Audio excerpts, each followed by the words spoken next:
So you just missed it. The sun was just hitting the mountains, like epically amazing. Oh man, there's nothing like the sunset. Okay, so I did a thing and I changed up my studio again. And if you've been watching my channel for a while, you know that I've changed it quite a bit. But here it is.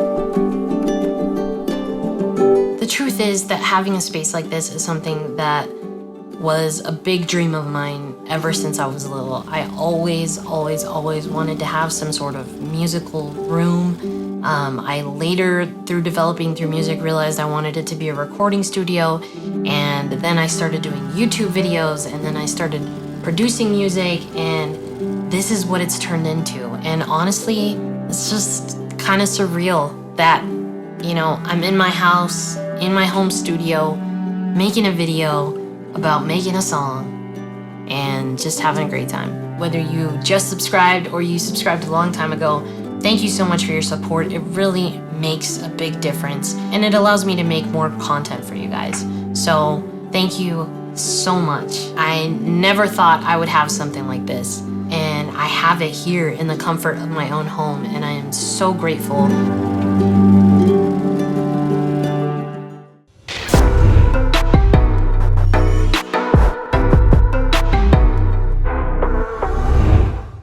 So this is what the new setup looks like. This setup was a little bit more unique than the ones I've had in the past. You've known my white setup for a very long time. I've loved the minimal black and white type vibe. But as we all know, 2020 hit and our lives changed quite a bit.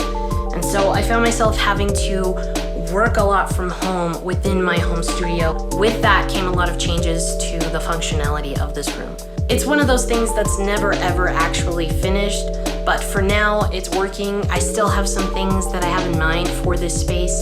So today I'm gonna walk you guys through what has changed since the last video. So the first new thing you'll notice here is that I have a brand new desk, and I chose to go with this more L-shaped desk. So what used to be what was set up on this bookcase, which I'm still planning on getting rid of, now has its dedicated space. I now feel comfortable working here 8 hours a day and then shifting over to my studio. I also have this couch that is in the background of all of my videos.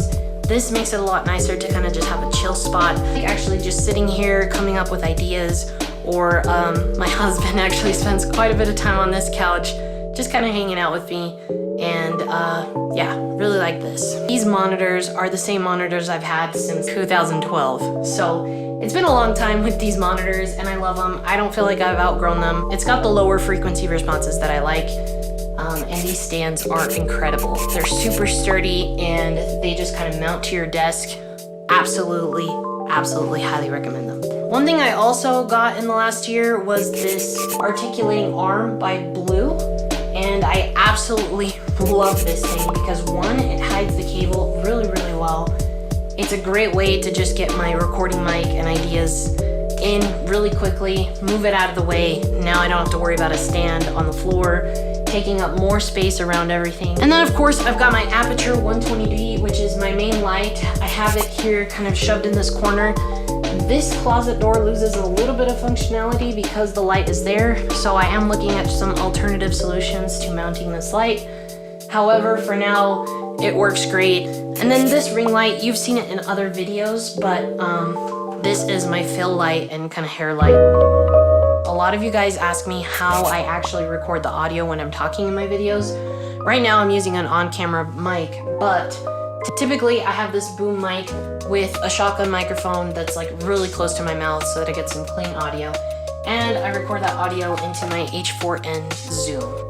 So the latest addition to my studio was actually something that I had been looking for a long time, and I'm actually still on the hunt for maybe some plants and some greenery to keep in the studio to kind of give it a little bit more of a homey vibe. I enjoy taking care of my plants, but it's kind of nice to have one that's not very high maintenance. So Rose Forever sent me these roses. They're based out of New York, and they specialize on long-lasting floral arrangements.